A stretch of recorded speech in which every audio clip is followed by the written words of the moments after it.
பரிசுத்த நாமம் மகிமைப்படுவதாக. இன்றைக்கு நாம தேவனுடைய வார்த்தைக்கு ஆதாரமாக உபாகம புஸ்தகம் 32ஆம் அதிகாரம் 13வது வசனத்தை ஒருத்தர் வாசிக்கலாம்.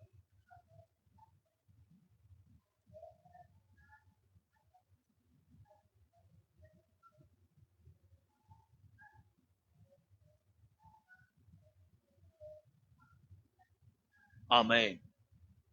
கவனிங்க, முதல் வாரத்துல அவாந்தர வெளியிலே அவனை கண்டுபிடித்தார், அவனை நடத்தினார், அவனை உணர்த்தினார், அவனை தமது கண்மணியை போல காத்தருளினார் என்று சொல்லி நம்முடைய தேவன் கண்டுபிடிக்கிறவர், நடத்துகிறவர், உணர்த்துகிறவர், கண்மணியை போல பாதுகாக்கிறவர் என்று சொல்லி வாசி. போன வாரத்துல ஆண்டவர் தம்முடைய பிள்ளைகளை பாதுகாக்கிற விதம், வழி நடத்துகிற விதம் எப்படி? கழுகு தன் கூட்டை களைத்து தன் குஞ்சுகளின் மேல் அசைவாடி தன் சட்டைகளை விரித்து அவைகளை எடுத்து அவைகளை தன் சட்டைகளின் மேல் சுமந்து கொண்டு போவது போல கர்த்தர் ஒருவரே அவனை வழி நடத்தினார். நம்முடைய ஆண்டவர் கழுகை போல செட்டைகளிலே வைத்து நம்மை சுமந்து கொண்டு வந்தவர். கர்த்தர் ஒருவரே நம்மை வழி நடத்தினார் என்று போன வாரத்திலே பார்த்தோம். அவரால வழி நடத்தப்படுகிற தேவ பிள்ளைகளை ஆண்டவர் எந்த விதமாய் போஷிக்கிறார், உடுத்துவிக்கிறார், தேவைகளை சந்திக்கிறார் என்று இன்றைக்கு நாம பார்க்க போறோம். அல்லேலூயா. ஆமென். அந்த வசனம் என்ன சொல்லுகிறது? பூமியில் உள்ள உயர்ந்த ஸ்தானங்களில் அவனை ஏறி வர பண்ணுவேன். அப்ப முதல் ஆசீர்வாதம் என்ன அப்படின்னா, உயர்வான ஸ்தலங்களில் நம்முடைய ஆண்டவர் நம்மளை வைக்கிறவர். அல்லேலூயா, அல்லேலூயா. அவருடைய வாக்குத்தத்தங்கள்ல ஒன்று, பூமியில் உள்ள எல்லா ஜனங்களை பார்க்கிலும் நான் உங்களை கீர்த்தியும் புகழ்ச்சியுமாய் வைப்பேன். மற்றவங்கிட்ட இல்லாத ஒரு ஆசீர்வாதத்தை கர்த்தர் நமக்கு கொடுக்கிறார். அல்லேலூயா. மற்றவங்களை பார்க்கல வித்தியாசப்பட்ட முறையில கர்த்தர் நம்மை உயர்த்துகிறார். அல்லேலூயா. ஆமென். ஏன்னா அவரால நம்ம கண்டுபிடிக்கப்பட்டோம், அவரால நம்ம வழி நடத்தப்பட்டோம், அவரால நம்ம உணர்த்தப்பட்டோம், அவரால நம்ம பாதுகாக்கப்பட்டிருக்கிறோம். அவரால வழி நடத்தப்பட்ட பாதுகாக்கப்பட்ட பிள்ளைகளை ஆண்டவர் நிற்கதியா விடுகிற தேவன் அல்ல. அதற்கு மாறாக பூமியில உயர்ந்த ஸ்தானங்களில் நம்மை ஏறி வர பண்ணுகிறார். அல்லேலூயா. ஆமென். இன்னைக்கு யாருடைய வாழ்க்கையில எல்லாம் ஒரு உயர்வு இல்ல அப்படி நீங்க நினைக்கிறீங்களோ அந்த உயர்வு ஆண்டவர் கொடுப்பார். அதுக்கு நம்ம பகுதியில செய்ய வேண்டிய காரியம் என்ன? 91வது சங்கீதத்துல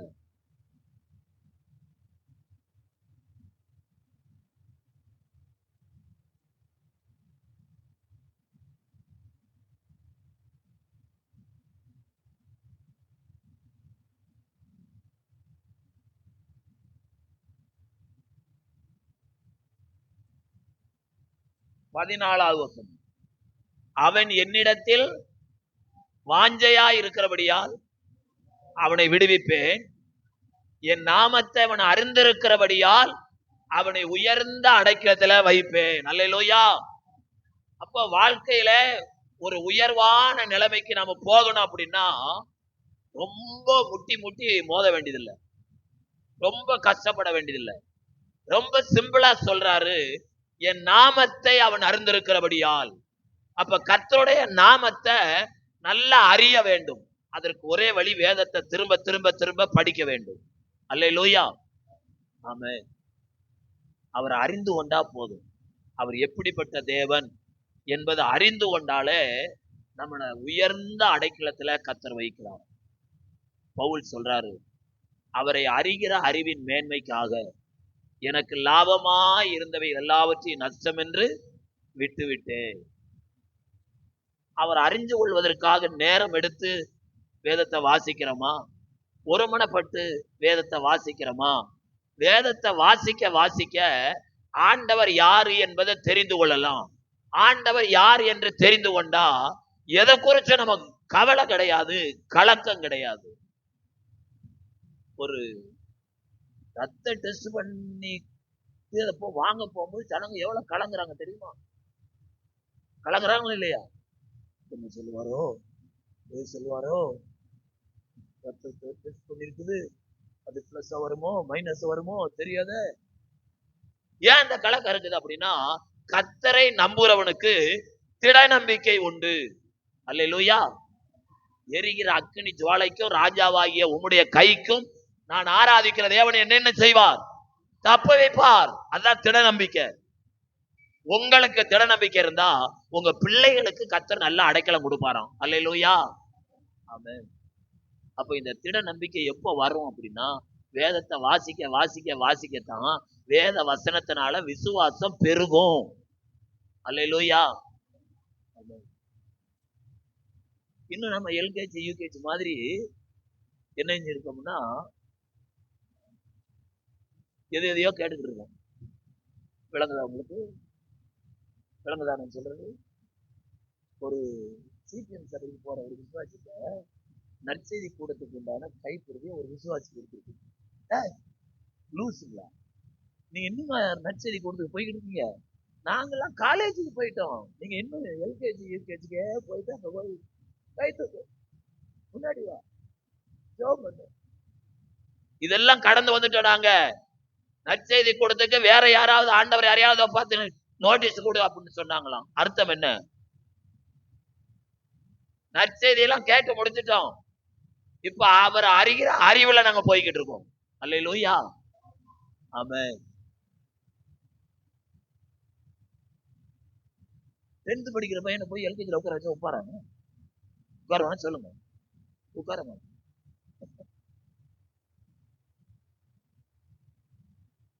அப்ப இன்னும் நாம நம்முடைய ஆவிக்குரிய வாழ்க்கைக்கு தேவையான சத்தியங்கள் எங்க கிடைக்குது? அதை நம்ம கேட்கணும். அல்லேலூயா. ஆமென். சின்ன பிள்ளைங்க வசனம் சொல்றது போல சொல்ற இடத்துல நம்ம போகக்கூடாது. பைபிள்ல நல்ல வசனம் இருக்குது. எங்க இருக்குது?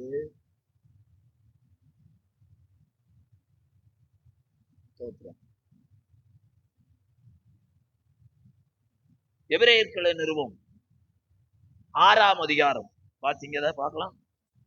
எபிரேயர்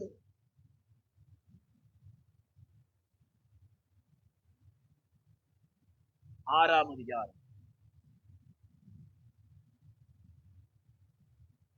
ஆகையால் கிறிஸ்துவை பற்றிய மூல உபதேசங்களை நாம் விட்டு செத்த கிரியைகளுக்கு நீங்களாக்கும் மனம் திரும்புதல், தேவன் பேரில் வைக்கும் விசுவாசம், ஸ்நானங்களுக்கு அடுத்த உபதேசம், கைகளை வைக்குதல், மரித்தோரின் உயிர்த்தெழுதல், நித்திய நியாய தீர்ப்பு என்பவைகளாகிய அஸ்திவாரத்தை மறுபடியும் போடாமல் பூர்ணராகும்படி கடந்து போகுமாக. அப்போ இப்போ ஆண்டவருடைய பிள்ளைங்க பூரணத்துக்கு நேரம் கடந்து போகணும். ஏன் அப்படி செய்யணும் அப்படின்னா, மத்த 6 கடைசியில வாசித்தீங்கன்னா, பரலோகத்திற்கு உங்கள் பிதா பூரண சர்க்குணராய் இருக்கிறது போல நீங்களும் பூரண சர்க்குணராய் இருக்க கடவீர்கள். வாலிபன் ஒருவன் ஓடி வந்து அவரை பணிந்து கொண்டு, ஆண்டவரே, நித்திய ஜீவனை சுதந்தரித்துக் கொள்ள நான் என்ன நன்மை செய்ய வேண்டும்? அப்ப அதுல இருந்து என்ன தெரியுது அப்படின்னா, நித்திய ஜீவனை எல்லாரும் சுதந்தரித்துக் கொள்ள முடியாது. நித்திய ஜீவனை சுதந்தரித்துக் கொள்ளணும்னா ஏதாயிரம் ஒரு விதத்துல நம்ம நன்மை செய்யணும். அல்லேலூயா. மற்றவங்களுக்கு நம்ம நன்மை செய்யறோமோ இல்லையோ, நம்முடைய சொந்த ஆத்மாவுக்கு நன்மை செய்யணும். ஆத்மா அறிவில்லாது இருப்பது நல்லதல்ல, கால் துரிதமானவன் முந்தி நடக்கிறான். அப்ப நம்முடைய சொந்த ஆத்மாவை எத்தனை பேர் பட்டினி போடுறீங்க? மனுஷன் அப்பத்தினால மாத்திரமல்ல, தேவனுடைய வாயிலிருந்து புறப்படுற ஒவ்வொரு வார்த்தையினாலும் என்ன செய்வான்? பிழைப்பான். ரொம்ப பேர் நினைச்சுக்கிட்டு இருக்காங்க சாப்பிடுறதுனால தான் பிழைக்கிறோம்னு. ஆனா வசனத்தினால பிழைக்கிற ஒரு கூட்டம் இருக்குது. அதுதான் ரட்சிக்கப்பட்ட கூட்டம். அல்லேலூயா. அதுதான் அபிஷேகத்தை பெற்ற கூட்டம். அல்லேலூயா. கர்த்தர் வசனம் தந்தார், அதை பிரசித்தம் பண்ணுகிற கூட்டம் மிகுதி. சுவிசேஷம் சொல்லுகிறவனுக்கு அதனால பிழைப்பு உண்டாகப்பட்டிருக்குது. நல்லா கவனிங்க. அப்போ வசனத்தை சொல்லுகிற கூட்டம் 1 2 இல்ல, எண்ணிக்கைக்கு அடங்காத மிகுதியான கூட்டம். அத்தனை கூட்டத்தையும் வசனத்தை சொல்லுகிறதுனால ஆண்டவர் பிழை போட்டுகிறார். அல்லேலூயா. ஆமென். அப்ப அவர்களை பிழை போட்டுகிற ஆண்டவர் நம்மை பிழை போட்டுவாரா, கைவிட்டுவாரா? ஆமென். அவர் சொல்றாரு, சாலமோன் முதலானவர்கள் கூட அப்படிப்பட்டவைகளை போல உடுத்தி இருந்தது இல்லை. அல்லேலூயா. நான் உங்களை உடுத்துவிப்பேன், நான் உங்களை போஷிப்பேன். இது தேவனுடைய மாறாத வார்த்தை. அந்த வார்த்தையின் மேல அசைக்க முடியாத நம்பிக்கை இருந்துச்சுன்னா நாளைக்கு என்ன செய்வோம்னு நம்ம கடுகளவும் பயப்பட வேண்டியதில்லை. அல்லேலூயா. அந்தந்த நாளுக்கு அதன் பாடுகள் போதும் அப்படின்னு சொன்னார். அல்லேலூயா. அப்ப இன்றைக்கு கர்த்தரை ஏற்றுக்கொண்ட கர்த்தருடைய பிள்ளைகளாகிய நாம உயர்வான ஸ்தலத்துல கர்த்தர் நம்ம வைப்பேங்கிறாரு. வச்சதை எழுதி வச்சிருக்காரு. நான் அவர்களை உயர்வான ஸ்தலத்துல வைத்தேன். அப்ப இன்றைக்கு உங்களை என்னையும் உயர்வான ஸ்தலத்துல வைக்கணும்னா நாம நம்ம பகுதியில செய்ய வேண்டியது என்ன அப்படின்னா, அவன் என்னை அறிந்திருக்கிறபடியால் அவனை உயர்ந்த ஸ்தலத்துல என்ன செய்வேன்? வைப்பேன். அப்ப ஆண்டவரை அறிவதற்கு நம்ம வேதத்தை நல்லா வாசிக்கணும். வேதத்தை அப்படியே விசுவாசிக்கணும். அதை வாயினால அறிக்கை பண்ணணும். அறிக்கை பண்ண நம்முடைய வாழ்க்கையில ரட்சிப்பு, விடுதலை கிடைத்து கொண்டே இருக்கும். அல்லேலூயா. ஆமென். நான் அவனை உயர்வான ஸ்தலத்துல ஏறி வர பண்ணுவேன். ஆண்டவருடைய பிள்ளைங்க கீழே இருப்பது அவருக்கு பிரியம் இல்லை, நாம மேல இருப்பதுதான் அவருக்கு பிரியம். அல்லேலூயா. வயலில் விளையும் பலனை அவனுக்கு புசிக்க கொடுத்தார். கண்மலையில் உள்ள தேனை, கற்பாறையிலிருந்து வடியும் எண்ணெயையும் அவன் உண்ணும்படி செய்தான். உயர்ந்த இடத்துல வைத்த தேவன் உயர்வான இடத்துல இருக்கிறவங்க எப்படி மேன்மையான முதல் தரமானவைகளை சாப்பிடுவாங்களோ, ஆண்டவர் அவருடைய பிள்ளைகளுக்கு எப்படி போஷிக்கிறாராம்? முதல் தரமானவைகளை. அடுத்த வசனத்தை நீங்க வாசித்தீங்கன்னா தெரியும். பசுவின் வெண்ணெயையும் ஆட்டின் பாலையையும் பாசானில் மேயும் ஆட்டுக்குட்டிகள், ஆட்டுக்கடாக்கள், வெள்ளாட்டு கடாக்கள் இவைகளுடைய கொழுப்பையையும் கொழுமையான கோதுமையையும் ரத்தம் போன்ற சுயமான திராட்சை ரசத்தையும் சாப்பிட்டார். இதெல்லாம் 3வது தரம் இல்ல. இதெல்லாம் எப்படிப்பட்ட தரம்? ரத்தம் போல இருக்குதான். அந்த திராட்சை ரசம் எப்படிப்பட்டது? ரத்தம் போல இருக்குது. அதுதான் முதல் தரமானது. மலேசியாவுல போயிருக்கும் போது ஒரு முறை அந்த பாஸ்டர், உங்க ஊர்ல செஞ்ச பிரிட்டானியா பிஸ்கட்டை வாங்கி சாப்பிட்டு பாருங்க அப்படின்னு அந்த பிரிட்டானியா பிஸ்கட்டை சாப்பிட்டு கொடுத்தாரு. அது வாயில போட்டு கடிக்கல, அது அப்படியே நசுந்து உள்ள போயிடுச்சு. அது முதல் தரமானது. நம்ம ஊர்ல செஞ்சது. நம்ம சாப்பிடறதுலாம் என்னது? 3ஆம் தரமானதை நம்ம சாப்பிடுறோம். அல்லேலூயா. பேக்கரிக்கு போனீங்கன்னா கேக் வெட்டுவாங்க. அந்த வெட்டுனதுல சின்ன சின்ன தூள்களா இருக்கும். அதை எடுத்து பொட்டலம் போட்டு வச்சிருப்பாங்க. கேக்கு வாங்க கஷ்டப்பட்டு ஜனங்க அந்த தூள்களை வாங்கிட்டு. அல்லேலூயா. ஆமா. அது அவங்களுக்கு பெருசு. யாருக்கு? கேக்கு வாங்க முடியாதவங்களுக்கு இந்த தூளை வாங்கி சாப்பிடுறது அவங்களுக்கு மேன்மை. ஆனா பிள்ளைகளுக்கு புரிஞ்சது கேக், டேபிள்ல வச்சிருக்கிற கேக். ஆண்டவர் அவருடைய பிள்ளைகளுக்கு முதல் தரமானதை வைக்கிறார். ஐரோப்பிய தேசத்துல எல்லாம் ஏசிய நாட்டுல உள்ள பொருள்கள் போகுது. ஆனா எல்லாம் முதல் தரம் அங்க போயிருக்கு. அல்லேலூயா. அல்லேலூயா. நம்ம குடிக்கிற டீக்கு பேர் என்னன்னா 3 ரோஸ் டஸ்ட் அப்படின்னு. குப்பையில போடுறத பாக்கெட்ல அடைச்சு கொடுக்குறாங்க. அதை நம்ம 3 தடவை முக்கி முக்கி டீ.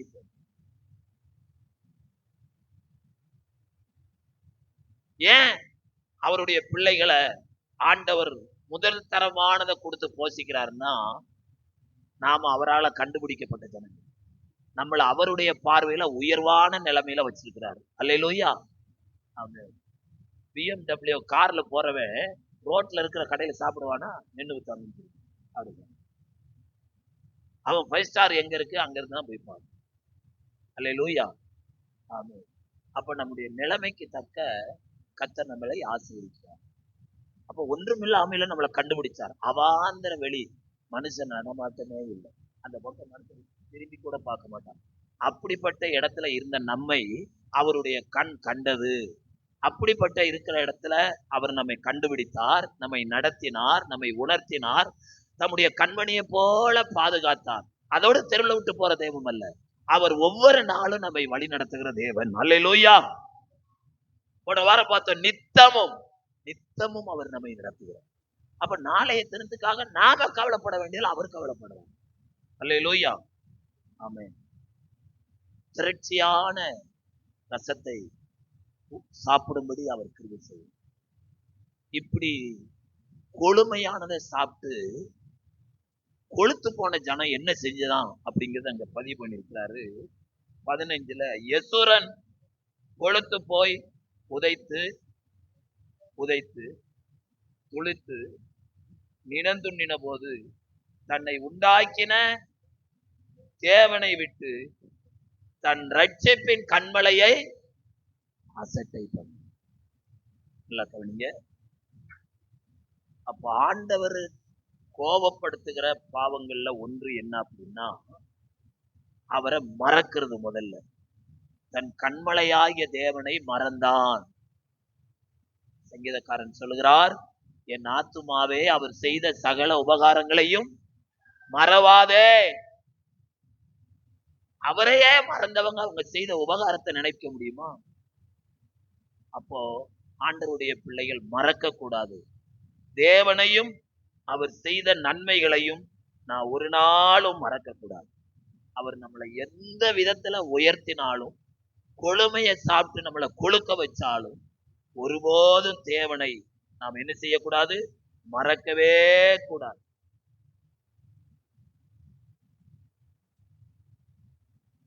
அப்படி மறக்காம அவருடைய நாமத்தை நம்ம தொழுது கொண்டோம்னா, அவர் செய்த நன்மைக்கு பாத்திரவானாய் நடந்து கொண்டோம்னா, ஆண்டவர் நம்மளை எப்படி ஆசீர்வதிப்பாராம்? ஏசாயா 58:14 வாசிங்க. ஏசாயா 58:14. அப்பொழுது கர்த்தரில் மனமகிழ்ச்சியாய் இருப்பாய், பூமியின் உயர்ந்த இடங்களில் உன்னை ஏறிருக்கும்படி பண்ணி உன் தகப்பனாகிய யாக்கோபுடைய சுதந்திரத்தால் உன்னை போஷிப்பேன். இதுதான் இந்த 13:14 கொழுமையானவைகளை கொடுத்தார், கொழுமையானவைகளை புசித்தார்கள். யசுரன் கொழுத்து துளித்து தன் தேவனை மறந்தானுங்கிறது போல நாம இருக்காதபடி, அன்றைக்கு ஜனங்களை எப்படி போஷித்தாரோ அதே போல நம்மளையும் போஷிக்க அவர் உண்மை உள்ளவராயிருக்கிறார். நம்ம சைட்ல நாம செய்ய வேண்டியது அவர் அறிஞ்சிருக்கணும். 2வது அவருடைய அப்பொழுது எழுதப்பட்டிருக்கு. அப்படின்னா நம்ம எப்பொழுது அப்படின்னா, அந்த 13ஆம் வசனத்தை வாசித்தீங்கன்னா, ஏசாயா 58:13, என் பரிசுத்த நாளாகிய ஓய்வு நாளில் உனக்கு இஷ்டமானதை என்ன செய்யாமல். ஆமென். சபைக்கு வரல அப்படிங்கிறவங்களை கேட்டீங்கன்னா எல்லாமே சொந்த காரியம் சொல்றாங்க. ஆண்டவர் என்ன சொன்னாரோ அதுக்கு நேர் விரோதமாய் காரியம் நடக்கும். அப்படியானால் நம்மளை உயர்வான இடத்துக்கு வைக்க வேண்டுமானால் அவருடைய ஓய்வு நாளை மனமகிழ்ச்சியின் நாள் என்றும், கர்த்தருடைய பரிசுத்த நாளை மகிமையுள்ள நாள் என்றும் சொல்லி அதை மகிமையாக எண்ணுவாயாக. அப்பொழுது கர்த்தரில் மனமகிழ்ச்சியாய் இருப்பார். பூமியில் உயர்ந்த இடங்களிலே உன்னை ஏறி இருக்க பண்ணுவேன். உன் தகப்பனாகிய யாக்கோபுடைய சுதந்திரத்தால் உன்னை போஷிப்பேன். கர்த்தருடைய வாய் இதை சொல்லி. ஆண்டவர் வாயால சொன்னதை அவர் கரத்தினால நிறைவேற்றுவார். அது பொய்த்தே போகாது. அல்லேலூயா. அப்ப நாம என்ன செய்யணும்? ஆண்டவர் அன்றைக்கு எப்படி ஜனங்களை உயர்த்தினாரோ போஷித்தாரோ அதே காரியத்தை இன்றைக்கும் நமக்கு செய்ய அவர் ஆயத்தமா இருக்கிறார். அதுக்கு முன்னாடி நாம செய்ய வேண்டிய காரியத்தை நாம சரியா செஞ்சோம்னா அவர் நமக்கு செய்ய வேண்டிய காரியத்தை சரியா செய்வார். அல்லேலூயா. ஆமென். எபிரேயர் 10:25 சொல்கிறது, சபை கூடி வருவதை சிலர் விட்டு விடுகிறது போல நாம விட்டு விடாதிருக்கும்படி ஒருவருக்கொருவர் என்ன செய்யுங்க? புத்தி சொல்லுங்கள் என்று எழுதப்படும். ஆகவே தேவனுடைய பிள்ளைகளாகிய நாம தேவனுடைய காரியங்களை மறந்துடக்கூடாது. 32:15 சொல்கிறது, ரட்சிப்பின் கண்மலையை அசட்டை பண்ணினான். ஆண்டவரை கோபப்படுத்துகிற பாவத்துல ஒன்று தேவனுடைய காரியங்களை அசட்டை பண்ணுவது. ஒரு நாளும் இந்த தேவனை அசட்டை பண்ணுகிற அனுபவம் நமக்குள்ள வரவே கூடாது. 95வது சங்கீதம் 1 வசனத்தை வாசிங்க. கர்த்தரை கெம்பீரமாய் பாடி நம்முடைய ரட்சிப்பின் கண்மலையை சங்கீர்த்தம் பண்ண கடவோம். ரட்சிப்பின் கண்மலையை ஒவ்வொரு நாளும் பாடி துதிக்க கடவோம் என்று எழுதப்பட்டிருக்கிறது. அதுக்கு மாறாக ரட்சிப்பின் கண்மலையை அன்றைக்கு மறந்து விட்டார்கள். ஆண்டவருடைய பிள்ளைங்க ஒரு நாளும் ரட்சிப்பின் கண்மலையை என்ன செய்யக்கூடாது? மறக்க கூடாது, அசட்டை பண்ணக்கூடாது. பவுல் நிருபத்தில் எழுதுகிறார், அசட்டை பண்ணுகிறவன் மனுஷனை அல்ல தேவனை அசட்டை பண்ணுகிறான். தேவன் பட்சபாதம் உள்ளவர் அல்ல, அவர் பட்சிக்கிற அக்கினியாயிருக்கிறார். உபாகமம் 32:16 இஸ்ரவேலர் செய்த தவறு என்ன? தேவனுக்கு எரிச்சல் மூட்டுகிற பாவத்தை செய்தார்கள். அவருக்கு பிரியமானவர்களால் அவரை அருவருப்பானவைகளால் அவரை கோபப்படுத்தினார்கள். அவனிங்க நம்மில்ல யாரும் தேவனை கோபப்படுத்துகிற காரியத்தை நாம செய்யணும். தேவனை கோபப்படுத்துகிற காரியம் என்னன்னா, ரட்சிப்பின் கண்மலையை மறந்து தெய்வம் அல்லாததற்கு பலியிட்டார்கள் என்று பைபிள்ல எழுதியிருக்குது. அல்லேலூயா. ஆமென். 16வது வசனத்தை வாசிங்க. 32.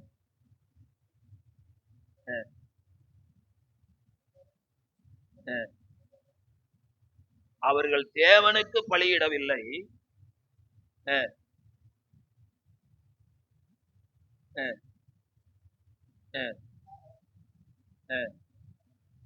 பேய்களுக்கு பலி.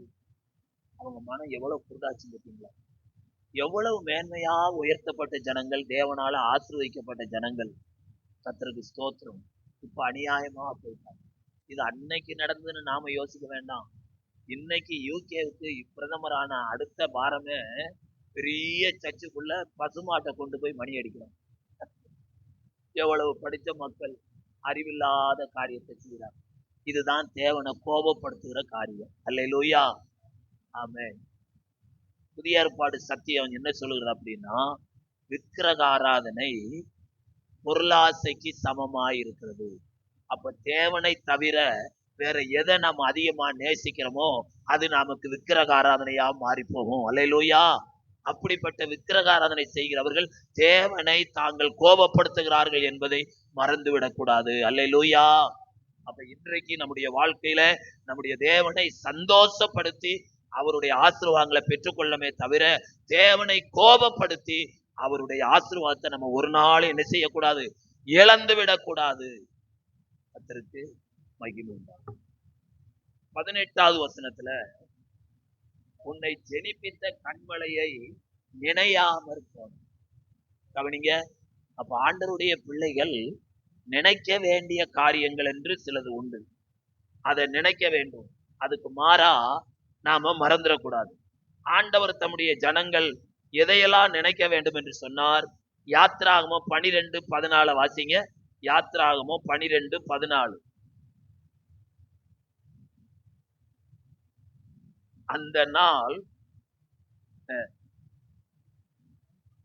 அந்த நாள் உங்களுக்கு நினைவு கூறுதலாய் இருப்பதாக. கவனிங்க. எந்த நாள் அப்படின்னா 13 வாசிங்க.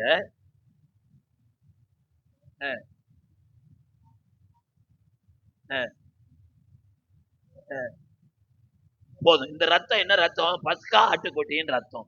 அப்போ என்னன்னா, இஸ்ரவேல் ஜனங்கள் நித்தியமா கடைபிடிக்க வேண்டிய காரியத்துல ஒண்ணு, பஸ்காவை அவர்கள் என்ன செய்ய வேண்டும்? ஆசரிக்க வேண்டும், அனுசரிக்க வேண்டும். இந்த பஸ்காவை அனுசரிக்கும் நாள் உங்களுக்கு நினைவு கூறுதலாய் இருப்பதாகும்.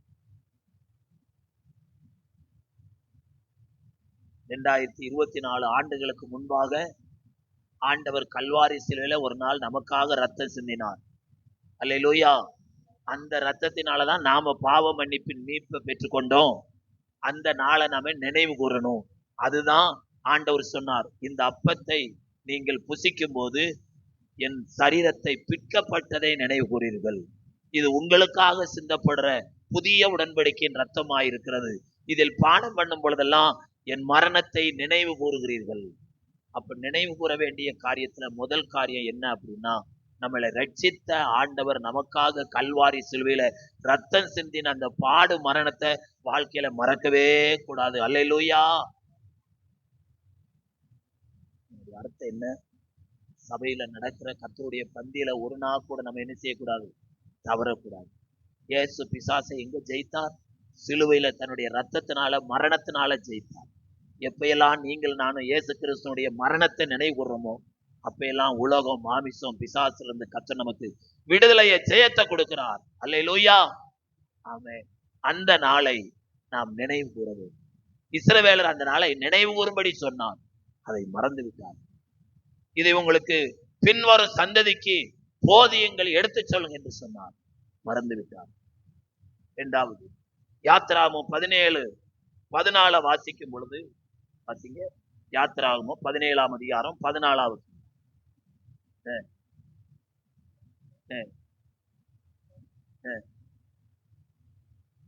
இதை நினைவு கூறும்படி ஒரு புஸ்தகத்துல எழுதி வை அப்படின்னா, எது? அதுக்கு முந்தின வசனத்தை பார்த்தீங்கன்னா, மோவாபியன ஒருத்தனை கூட அமலேக்கையும் அவன் ஜனங்களையும் பட்டய கருக்கினாலே என்ன செய் முறியடித்தான். அமலேக்கு யார்? தேவனுக்கு விரோதமான விரோதி. அவன் 10 தலைமுறைக்கு எங்க வரக்கூடாதான்? சபைக்குள்ள வரக்கூடாது. தேவனால் சபிக்கப்பட்ட மக்கள். அந்த மக்களை பட்டய கருக்கினால வெட்டிருப்பான்னு சொன்னான்.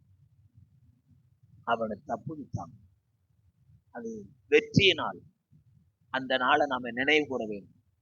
கவனிங்க, இந்த வருஷமோ கடந்த வருஷமோ நமக்கு வந்து ஆபத்துல விபத்துல எத்தனையோ காரியங்கள்ல ஆண்டவர் ஜீவனா மரணமா என்ற நிலைமையில நம்மளை தப்புவித்தாரு.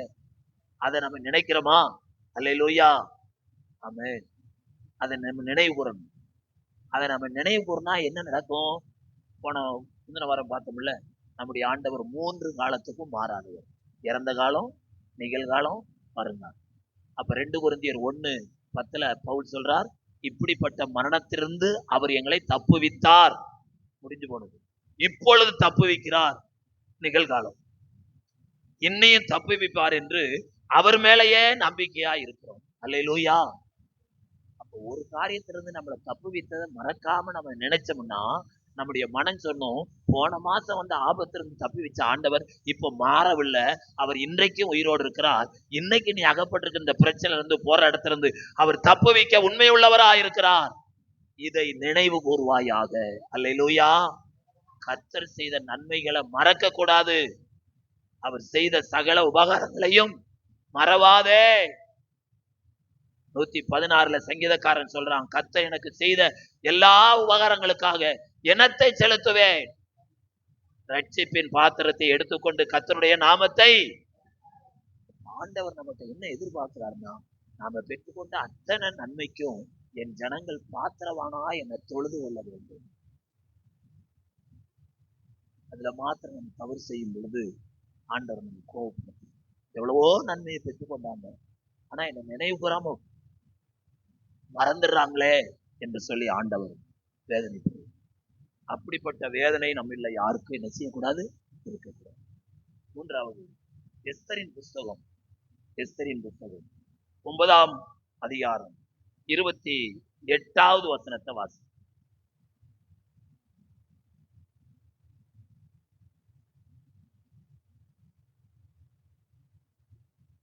அஹ், அஹ், அஹ், அஹ், அஹ், அஹ்,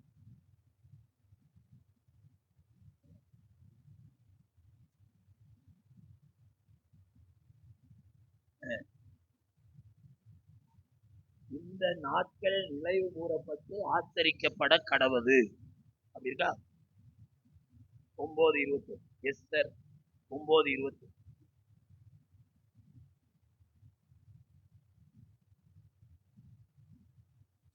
எஸ்தர்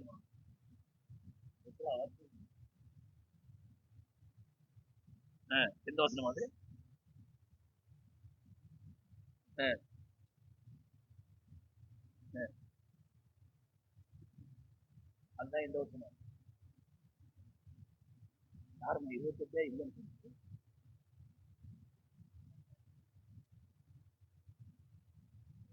பிரசங்கம் பண்றீங்களே, குழப்பிடுறீங்களாம்மா. அல்லேலூயா.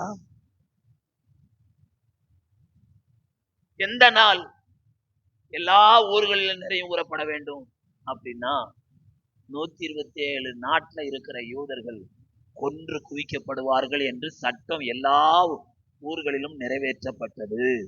ஆனால் கவனிங்க, 3 நாள் ஜெபம், அதுக்கு பேரு எஸ்தரின் ஜெபம். அல்லேலூயா. இந்த 3 நாள் ஜெபத்துல பைபிள் எழுதப்பட்டிருக்குது, காரியம் மாறுதலாய் முடிந்தது. அல்லேலூயா. எந்த சத்துருக்களுக்கு 127 நாட்டுல உள்ள யூதர்கள் பயந்தார்களோ அந்த சத்துருக்களை கொன்று குவிக்கும்படியாக தேசத்துல காரியம் மாறுதலாய் முடிந்து விட்டது. அல்லேலூயா, அல்லேலூயா. இத இஸ்ரவேல் ஜனங்க மறக்க கூடாது. ஒவ்வொரு வருஷமும் என்ன செய்யணும்? நினைவு கூறணும், நினைவு கூறணும். இன்னைக்கு வரைக்கும் அவங்க என்ன செய்யறாங்க? நினைவு கூறுறாங்க. ஐநா சபை சொல்லிருச்சு யுத்தத்தை நிறுத்தணும். இதுவரைக்கும் யுத்தம் என்ன செய்யல. எனக்கு விரோதமா எழுவணும்னா வேற அறுக்காம நான் என்ன செய்ய மாட்டேன், விட மாட்டேன். ஆண்டவர் எருசலேமுக்கு ஆதரவா இருக்குன்னு சொல்றார். அல்லேலூயா. அப்ப நீங்களும் நானும் தேவனால் தெரிந்து கொள்ளப்பட்ட எருசலேமா இருக்கும்னா எவ்வளவு பெரிய யுத்தம் நமக்கு எதிர வந்தாலும் ஆண்டவர் ஆதரவா இருந்தா என்ன நடக்கும்? ஒரு வழியா வருவாங்க, 7 வழியா ஓடி போவாங்க. அல்லேலூயா. 40 அடி அகலத்துல நம்ம ஊர்ல ஒரு பிளாட்டுக்கு அகலம் எவ்வளவு? 40க்கு 60 தான் ஒரு பிளாட். அப்ப 40 அடி அகலத்துல கீழே அண்டத்துல இருந்து தோல்வி மேல இருந்து தொட்டுக்கும் திருவி கீழே போய் அதை கண்டுபிடிக்கிற மிஷினை யூதன் கண்டுபிடிச்சு. அல்லேலூயா. அதுக்கு பேர் தான் டெனல். அங்க உள்ள ஜிபிஎஸ் ஒர்க் பண்ணாது. அல்லேலூயா. ஆமென். அதுக்குள்ள ஜிபிஎஸ் ஒர்க் பண்ற அளவுக்கு இன்னொரு பொருளை கண்டுபிடிச்சு அங்க போய் போடு குண்ட. அல்லேலூயா. ஆமென். ஆண்டவர் சொன்னார்ல, நீ எங்க போய் கூட கட்டினாலும் அங்க நான் விழ தள்ளுவேன். நீ பாதாளத்துல போய் படுக்கப்பட்டாலும் அங்க என் கரை உன்னை என்ன செய்யும்? பிடிக்கும் அப்படின்னு ஆண்டோடைய வார்த்தை ஒரு நாள் போயிட்டு போவார். ஆகவே இஸ்ரவேல் ஜனங்கள் நினைவு கூறக்கூடிய சில காரியங்களை சொல்லியிருக்காரு, அதை மறந்து வாழ்ந்தாங்க. ஆகவே அவங்க மேல கோபம் வந்துச்சு. இன்னைக்கு நமக்கு எச்சரிப்பா அது எழுதப்பட்டிருக்கிறது. ஆண்டவர் நம்மளை ரட்சித்த நாளை நம்ம ஒரு நாள் மறக்க கூடாது. நம்ம ரட்சிக்கப்பட்டிருக்கலன்னா இன்னைக்கு தேவ ஆலயத்திலிருந்து உட்கார்ந்து இருக்க முடியாது. கொஞ்சம் யோசனை பண்ணி பாருங்க, நம்ம வீட்டிலேயே நம்ம குடும்பத்திலேயே நம்ம ரத்த சம்பந்தமான பேர் எத்தனை பேர் ரட்சிக்கப்படல? அப்ப அவங்கள விட்டுட்டு கர்த்தருடைய கண்கள் என்ன கண்டுபிடிச்சத நான் எவ்வளவு பாக்கியவான். அல்லேலூயா. இவ்விதமாய் சேரை பெற்ற ஜனம் பாக்கியம் உள்ளது. அல்லேலூயா. அதுக்காக வாழ்நாள் முழுவதும் நன்றி சொன்னாலும் போதாது. ஆகவே ஆண்டவர் நம்மளை உயர்த்துவேன்னு சொல்லியிருக்காரு. இன்னைக்கு தேதியில இருக்கிற நிலைமையவே நீங்க என்ன செய்யக்கூடாது, இல்ல நினைச்சுக்கிட்டு வருத்தப்படக்கூடாது. இன்னைக்கு டேட்ல நமக்கு ஒண்ணும் இல்லை, அது உண்மைதான். ஆனா கர்த்தரை நம்புறவனுக்கு திட நம்பிக்கை உண்டு. அது என்ன திட நம்பிக்கை? கர்த்தர் என் மேய்ப்பரா இருக்கிறார், நான் ஒரு நாள் என்ன செய்ய மாட்டேன், பஞ்சத்துல அவர் நம்மளை உயிரோட காப்பார். வறட்சியான காலத்துல நம்ம ஆத்மாவை திருப்தி ஆகும். சாப்பிட இடம் இல்லைன்னு ஒருத்தவங்க சொல்றாங்க. ஆனா நம்ம வாழ்க்கை திருப்தி ஆகக்கூடிய ஒரு சூழ்நிலை. அல்லேலூயா. தாவீதோடு கர்த்தர் இருந்தால் அவன் வர வர விருத்தி அடைந்தான். அல்லேலூயா. யோசேப்போடு கர்த்தர் இருந்தால் அவன் காரிய சமத்தனாய் இருந்தான். அல்லேலூயா. நாம சிறைச்சாலையில இருந்தாலும் பரவாயில்லை, கர்த்தர் நம்ம கூட இருக்கிறார். அதை குறித்து சந்தோஷம். அல்லேலூயா. ஆமென். அந்த நினைவு நமக்குள்ள வர வேண்டும். அதுதான் ஆவிக்குரிய சிந்தை. ஆவிக்குரிய சிந்தை உள்ளவர்களாய் நடந்து கொண்டோமானால் மாமிசத்தின் கவலைகளை மேற்கொள்ள முடியும் என்று பைபிளில் எழுதப்பட்டது. அல்லேலூயா. ஆமென். ஆகவே இஸ்ரவேல் ஜனங்கள் எதை நினைவு கூறணுமோ அதை மறந்து விட்டார்கள். எதை மறக்க வேண்டுமோ அதை நினைத்து கொண்டிருந்தார்கள்.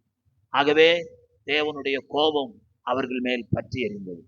இன்றைக்கும் கர்த்தருடைய பிள்ளைகளாகிய நம்முடைய வாழ்க்கையில நாம் நினைக்க வேண்டிய காரியங்கள் நினையாமற் போகாதபடி நம்முடைய பிள்ளைகளை அவர் வழி நடத்தி வந்த அந்த விதத்தையும் நாம ஒருபோதும் மறக்காமல் 18ஆம் வசனம் சொல்லுகிறது, உன்னை ஜெனிப்பித்த கண்மலையை நீ மறந்தாய். ஜெனிப்பித்தல்னா என்னது? பெற்றெடுத்தல். வசனம் சொல்லுது, ஆண்டவர் நம்ம என்ன செஞ்சாராம்? பெற்றெடுத்தார். அதனால தான் யோவான் 3:3 வாசிக்கிறோம், நீங்கள் மறுபடியும் பிறவாவிட்டால், ஆவியினால ஜலத்தினால பிறவாவிட்டால் என்று எழுதப்பட்டது. அவரால் பிறப்பிக்கப்பட்ட மக்களை அவர் ஒரு நாள் கைவிட மாட்டார். அல்லேலூயா. ஏசாயா 17:10 ஒருத்தர் வாசிங்க. ஏசாயா 17:10.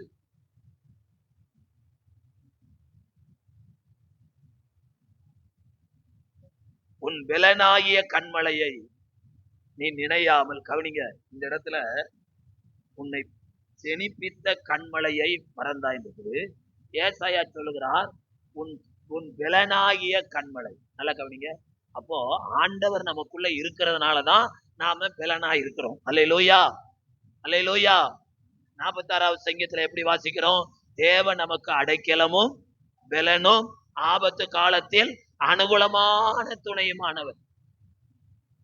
அல்லேலூயா. அப்ப ஆண்டவர் நமக்கு அனுகூலம் பண்ணலன்னா ஒன்றுமே நடக்கும்.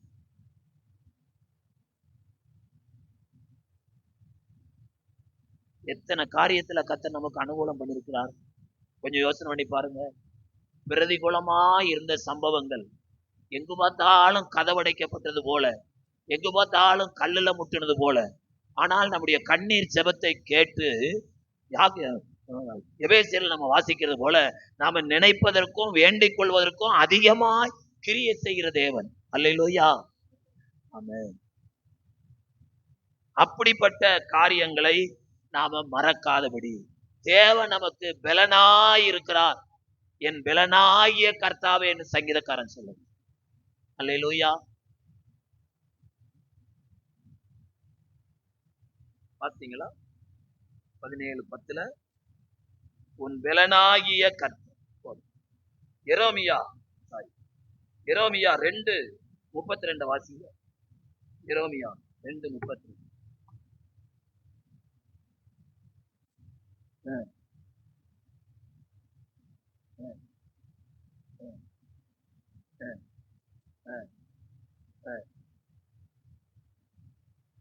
என் ஜனங்களோ எண்ணி முடியாத நாட்களா என்னை என்ன செய்துட்டார்கள்? பார்த்தீங்களா? ஒரு நாள் 2 நாள் அல்ல, எண்ணி முடியாத நாள். அது என்ன அர்த்தம் அப்படின்னா, அந்த தேவனுடைய பிள்ளைங்கிற உணர்வு அங்க இருதயத்துல கொஞ்சம் கூட இல்லாம போச்சு. அதனால எண்ணி முடியாத நாட்களாய் என்னை மறந்தார்கள். இப்படி மறந்த அந்த சம்பவத்தை ஆண்டவர் நினைக்கும் போது அவருக்கு என்ன தோணுச்சு அப்படின்னா, 19வது வசனம், கர்த்தர் அதை கண்டு தமது குமாரரும் தமது குமாரத்திகளும் தம்மை கோபப்படுத்தும் நிமித்தம் மனமடிவாகி அவர்களை புறக்கணித்தார். உலகம் முழுவதும் புறக்கணிக்கப்பட்ட ஒரே ஜாதி யூத ஜாதி ஒண்ணுதான். அல்லேலூயா. 2வது இடத்தை பிடிச்சது யாருன்னா இலங்கை தமிழர். எல்லா தேசத்திலும் என்ன செய்யப்பட்டாங்க?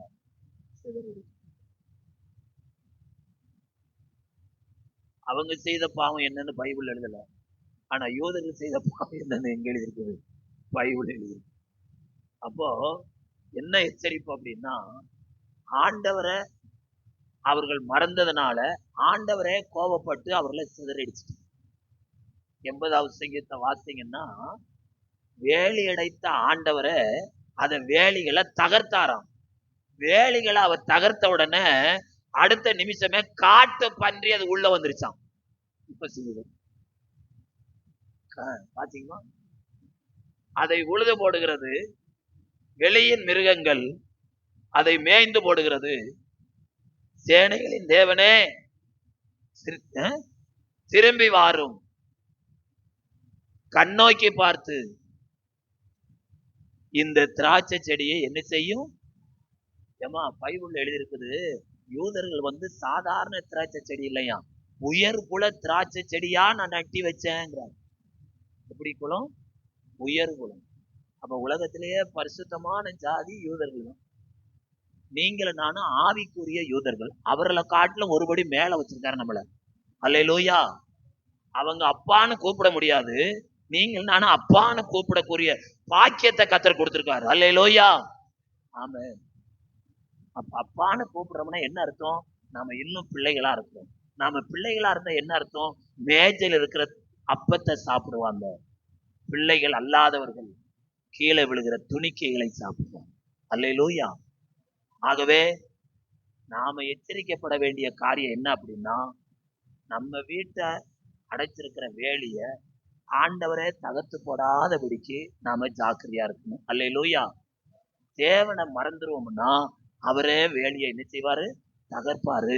காட்டு பன்றிகள் உள்ளே வந்துவிடும். அல்லேலூயா. அப்ப தேவனுடைய பிள்ளையா வாழ்ந்தா 100க்கு 100 நமக்கு தேவனுடைய பாதுகாப்பு. அல்லேலூயா. கர்த்தருக்கு பயந்த யோபுவையும் அவன் வீட்டையும் தேவன் வேலி அடைத்து பாதுகாத்தார். அந்த வேலி அந்த உலகம் கண்ணில் பார்க்க முடியாது. உருவின பட்டயத்தோடு தூதர்கள் நிற்பாங்க. நம்ம வீட்டை சுற்றிலும் அக்கினிமயமாய் ஆண்டவர் நிற்பார். அல்லேலூயா. அக்கினியை கடந்து சத்துரு நமக்குள்ள வர முடியாது. உருவின பட்டயத்துக்கு மீறி அவன் வர முடியாது. அந்த விதமாய் கர்த்தர் நம்மை பாதுகாக்கிறார். இஸ்ரவேலை காக்கிற தேவன் உறங்குவதும் இல்லை, தூங்குவதும் இல்லை. எவ்வளவு அக்கறையா அவருடைய பிள்ளைகளை ஆண்டவர் பாதுகாக்கிறார் என்பதை இந்த வசனத்துல நாம்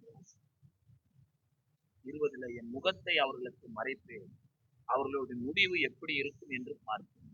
அவர்கள் மகா மாறுபாடுள்ள சந்ததி, உண்மையில்லாத தெய்வம் அல்லாதவைகளால் எனக்கு எரிச்சல் மூட்டி தங்கள் மாயைகளினால் என்னை கோபப்படுத்தினார். ஆகையால் மதிக்கப்படாத ஜனங்களினால் அவர்களுக்கு எரிச்சலை உண்டாக்கி மதிகெட்ட ஜாதியினால் அவர்களை கோபப்படுத்துவேன். என் கோபத்தினால் அக்கினி பற்றி கொண்டது, அது தாழ்ந்த நகரம் மட்டும் எரியும். அது பூமியையும் அதன் பலனையும் அழித்து பர்வதங்களின் அஸ்திவாரங்களை வேக பண்ணும். தீங்குகளை அவர்கள் மேல் குவிப்பேன். என்னுடைய அம்புகளை எல்லாம் அவர் மேல் பிரயோகிப்பேன். அவர்கள் பசியினால் வாடி எரிபந்தமான உஷ்டத்தினாலும் கொடிய வாதையினாலும் மாண்டு போவார்கள். துஷ்ட மிருகங்களின் பற்களையும் தரையில் ஒரு பாம்புகளின் விஷத்தையும் அவர்களுக்குள் அனுப்புவேன். வெளியிலே பட்டயமும் உள்ளே பயங்கரமும் வாலிபனையும் கன்னியையும் குழந்தையும் நரைத்த கிழவனையும் அழிக்கும். என் கை உயர்ந்ததென்றும் கர்த்தர் இதையெல்லாம் செய்யவில்லை என்றும் அவர்களுடைய பகைஞர் தப்பெண்ணம் கொண்டு சொல்வார்கள் என்று. நான் சத்துருவின் குரோதத்திற்கு அஞ்சாதே போனால் நான் அவர்கள் மூளைக்கு மூளை சிதறடித்து மனிதர்களுக்குள் அவர்களுடைய பெயரை அற்றுப்போக பண்ணுவேன் என்று சொல்லி, அவர்கள் யோசனையிட்ட ஜாதிகள் அவர்களுக்கு உணர்வே இல்லை. அவர்கள் ஞானமடைந்து இதை உணர்ந்து தங்கள் முடிவை சிந்தித்துக் கொண்டால் நலமாயிருக்கும். அல்லேலூயா. சுருக்கமா சொன்னா, தேவனுடைய பாதுகாப்பு இல்லாம இந்த உலகத்துல வாழவே முடியாது. அவருடைய கிருபை இல்லாம அவருடைய சமூகத்துல நிக்கவே முடியாது. எந்த விதத்திலும் அவருடைய கிருபையை நம்ம நினைஞ்சிடக்கூடாது, இழந்துடக்கூடாது. மலைகள் விலகினாலும் பர்வதங்கள் நிலை பெயர்ந்தாலும் என் கிருபை உன்னை விட்டு விலகாதிருக்கும் என்று உன்மேல் மனதொருகிற கர்த்தர் சொல்லுகிறார். அல்லேலூயா. ஆண்டவர் அந்த கிருபையை யாருக்கு தருகிறார்? காலைதோறும் கர்த்தருடைய கிருபை புதிதாயிருக்கு. யாரெல்லாம் தங்களை தேவ சமூகத்துல தாழ்த்துகிறாரோ அந்த தாழ்மை உள்ளவர்களுக்கு தேவன் என்ன செய்கிறார்? கிருபையை தருகிறார். ஒரு நிமிடம் கண்களை மூடி ஆண்டவருடைய சமூகத்துல தாழ்த்துற விதமாய் நம்மை தாழ்த்தி, ஏசப்பா உம்முடைய கிருபை இல்லாம நாங்க வாழ முடியாது, ஆண்டவரே உம்முடைய பலன் இல்லாம இந்த உலகத்துல நாங்கள் ஜீவிக்க முடியாது என்று நம்மளை ஆண்டவருடைய சமூகத்துல ஒப்பு கொடுப்போம். கிருபையே கிருபையே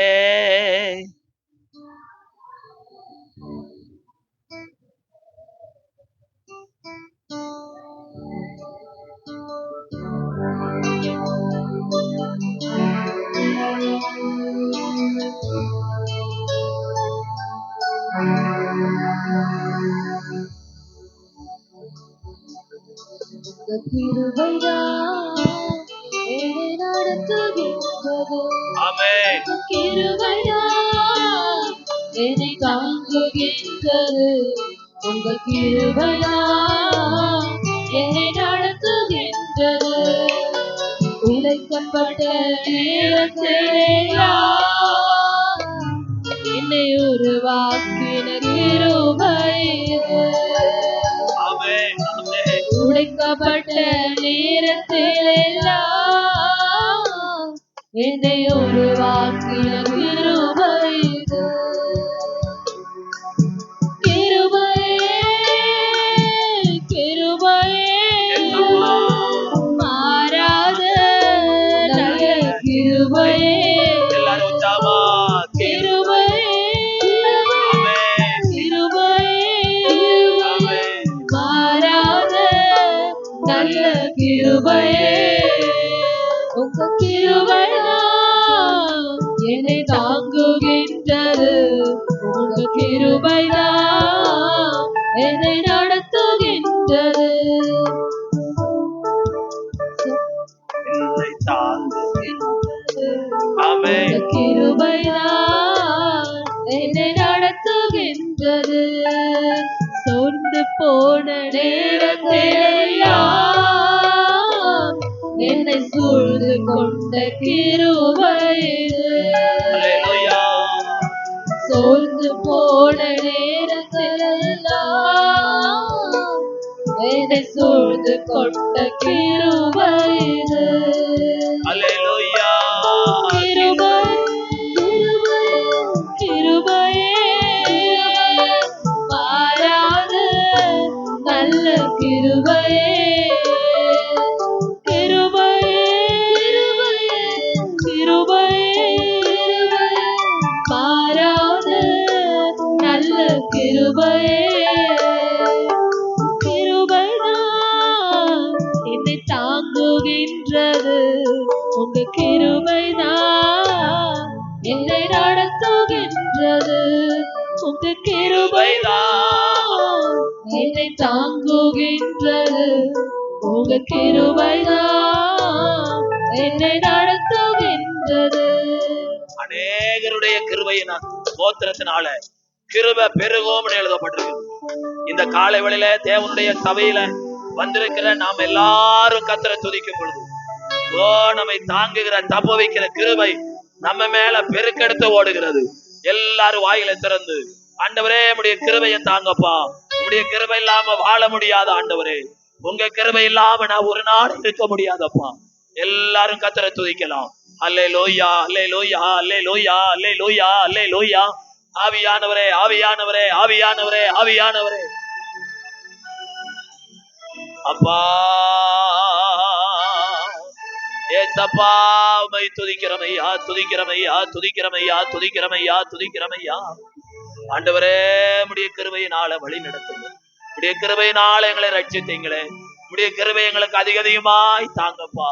அப்பா உம்மை துதிக்கிறமையா. இயேசுவே உம்மை துதிக்கிறோம் உம்மை துதிக்கிறோம் உம்மை துதிக்கிறோம் உம்மை துதிக்கிறோம். உம்மை உண்டு உண்டு அற்புத வல்லமை இயேசுவே. ரத்தத்தால் ரத்தத்தால் வல்லமை உண்டு உண்டு அற்புத வல்லமை ஆட்டுக்குட்டியின் ரத்தத்தினால். எல்லாரும் வல்லமை உண்டு உண்டு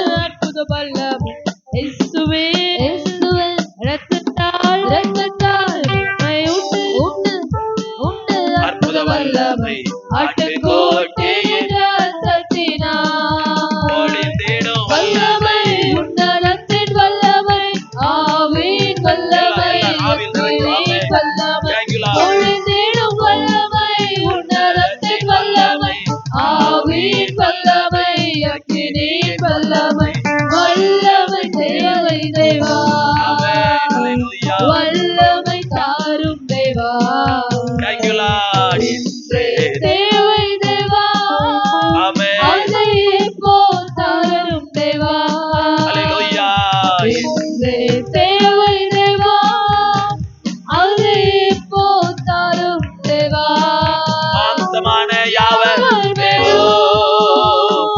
ஆவியை ஊற்றுவேன் என்று, மாம்சமான யாவர் மேலும் ஆவியை ஊற்றுவேன் என்று, மூப்பர் வாலிபர் யாவரும் தீர்க்க தரிசனம் சொல்வாரே, மூப்பர் வாலிபர் யாவரும் தீர்க்க தரிசனம் சொல்வாரே, பொழிந்திடும் வல்லமை, உன்னதத்தின் வல்லமை, ஆவியின் வல்லமை, அக்கினியின் வல்லமை, பொழிந்திடும் வல்லமை, உன்னதத்தின் வல்லமை, ஆவியின் வல்லமை, அக்கினியின் வல்லமை, வல்லமை தேவை தேவா, வல்லமை தாரும் தேவா,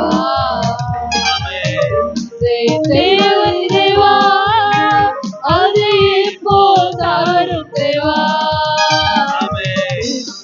தேவை தேவா, அது இப்போ தாரும் தேவா, வல்லமை, உன்னதத்தின் வல்லமை, ஆவியின் வல்லமை, அக்கினியின் வல்லமை, பொழிந்திடும் வல்லமை, உன்னதத்தின் வல்லமை, ஆவியின் வல்லமை, அக்கினியின் வல்லமை, தீர்க்கப்படும் நாளில் என்று உண்மையான ஆவியை தாரும், தீர்க்கப்படும் நாளுக்கென்று உண்மையான ஆவியை தாரும், பிதாவே என்று அழைக்க புத்திர சுவிகாரம் என்றிடும், பிதாவே என்று அழைக்க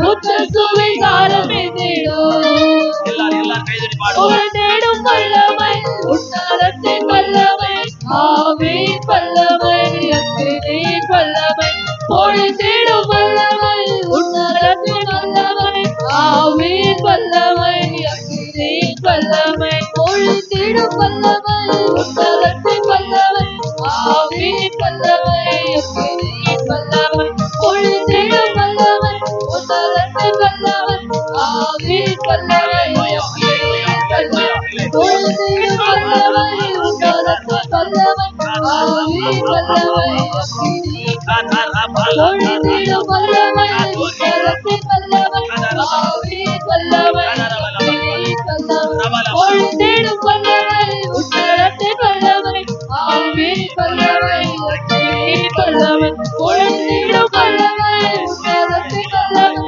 ஆவியின் வல்லமை, அக்கினியின்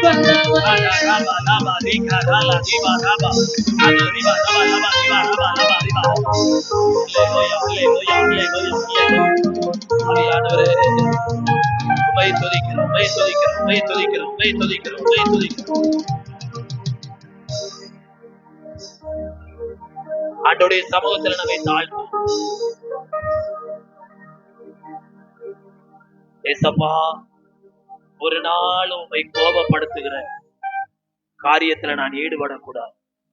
ஒவ்வொரு நாள் உம்முடைய சமூகத்துல என்னை தாழ்த்தி தேவ கிருபையை பெற்றுக்கொண்டு வாழ எனக்கு உதவி செய்யுங்கப்பா. தன்னை தாழ்த்துறவனுக்கு கிருபை கொடுப்பேன்னு சொன்ன ஆண்டவர் தேவ சமூகத்தில் எங்களை தரை மட்டுமாய் தாழ்த்துகிறோம். உடைய கிருபையினால எங்களை முடிசூட்டுங்க. உடைய இரக்கத்தினால எங்களை முடிசூட்டுங்கப்பா. உடைய கிருபை இல்லாம இந்த உலகத்துல வாழ முடியாது. நாங்கள் வாழ்வது தேவனுடைய வார்த்தையினால என்பதை ஒவ்வொரு நாளும் அறிந்து கொண்டு புரிந்து கொண்டு வாழ ஆண்டவருடைய பிள்ளைகளுக்கு அனுக்கிரகம் பண்ண முடியாது. ஆண்டவரே, நீர் கிருபை செய்ய முடியாது ஆயிடுச்சு. இந்த நாள் ஆராதனையில வந்து பங்கு கொண்ட உடைய பிள்ளைகள் ஒவ்வொருவரையும் தனித்தனியா பேர்வராய் கத்தர் தொட்டு ஆசிர்வதிங்க. நாங்கள் நினைவு கூற வேண்டிய காரியத்தை மறந்து விடாதிருக்க எங்களுக்கு எச்சரிப்புள்ள ஒரு வாழ்க்கையை வாழ ஆண்டவர் எங்களுக்கு அனுக்கிரகம் பண்ணு. இந்த வாரம் முழுவதும் உடைய பிள்ளைகளுடைய வேலை ஸ்தலத்துல போய்க்கிற வார்த்தையிலாம் கர்த்தர் பாதுகாத்துக் கொள்ளும். கர்த்தரின் நாளை நாங்கள் ஒரு நாள் எங்களுக்கென்று பயன்படுத்தாதது, அதை முழுமையாய் உடைய சமூகத்துல கொடுக்க ஆண்டவர் எங்களுக்கு அனுக்கிரகம் பண்ணுங்கப்பா. காலையில வந்து அத்தனை பேரும் மாலை கூடத்துல வந்து பங்கு கொள்ள கர்த்தர் கிருபை செய்யுங்க. இந்த நாளை உமக்கென்றே நாங்கள் செலவழிக்க கர்த்தர் கிருபை செய்வீரா. இந்த மாதத்துல ஏற்பாடு செய்திருக்கிற கூட்டங்களை கர்த்தர் ஆசீர்வதித்தார். கர்த்தருடைய ஊழியக்காரியமாவை வல்லமையா எடுத்து பயன்படுத்தும். ஆண்டவருடைய பிரசன்னம் நம்முடைய பிள்ளைகளோடு கூட எங்களை தாழ்த்து நீர் பெருகவும் நாங்கள் சிறுக வேண்டுமா செவி. இயேசு கிறிஸ்துவின் நாமத்தில் ஜெபிக்கிறோம் நல்ல பிதாவே, ஆமென். என் ஆத்துமாவே கர்த்தரை ஸ்தோத்திரி, முழு உள்ளமே பரிசுத்த நாமத்தை ஸ்தோத்திரி. என் ஆத்துமாவே கர்த்தரை ஸ்தோத்திரி, அவர் செய்த சகல உபகாரங்களையும் மறவாது. ஆமென். நம்முடைய கர்த்தராய் இருக்கிற இயேசு கிறிஸ்துவினுடைய கிருபையும் பிதாவாகிய தேவனுடைய அன்பும் பரிசுத்த ஆவியானவருடைய அந்யோன்ய ஐக்கியம் நம் அனைவரோடும் ஆண்டவருடைய வருகை மட்டும் இருப்பதாக. ஆமென், ஆமென். அல்லேலூயா, அல்லேலூயா, அல்லேலூயா. கர்த்தர் உங்களை ஆசீர்வதிப்பார்.